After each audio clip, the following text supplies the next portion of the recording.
శ్రీ గురుభ్యో ఋషుభ్యో మహేభ్యో దేవేభ్యో నమ. వ్యాస మహర్షి వేద పండితుడు. ఈయన పరాశరుడికి యోజనగంధికి పుట్టిన సంతానం. ఈయన పుట్టుకే ఒక ఆశ్చర్యం, ఒక వింత. సకల వేదాలు పఠించిన ఒక వేద పండితుడైన పరాశరుడు అమాయకురాలైన మత్స్యకార వృత్తిలో ఉండే మత్స్యగంధి అనగా ఆ తరువాత యోజనగంధిగా పరిణామం చెందినది.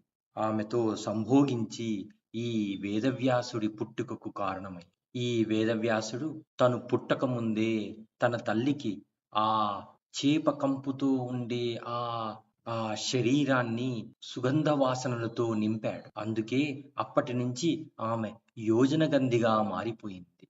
అంటే ఆమె ఎక్కడ ఉంటే అక్కడి నుండి ఒక యోజనం దూరం వరకు ఆమె యొక్క సుగంధ సువాసనలు వెదజల్లుతూనే ఉంటాయి. అందుకే ఆమె యోజనగంధిగా మారిపోయింది. అంటే ఈయన పుట్టుకకు ముందే ఆమెకు ఎంతో మేలు చేశాడు. చేప కంపు నుండి ఆ తల్లికి విముక్తి ఇచ్చాడు.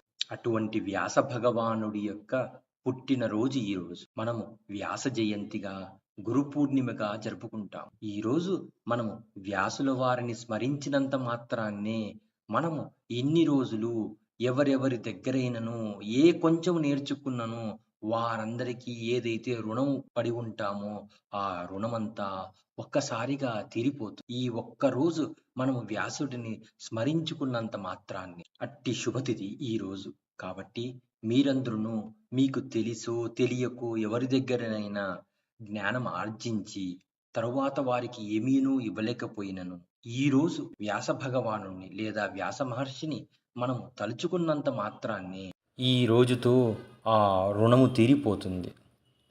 జై వ్యాస మహర్షి, జై వ్యాస భగవాన్, జై గురుదేవ్.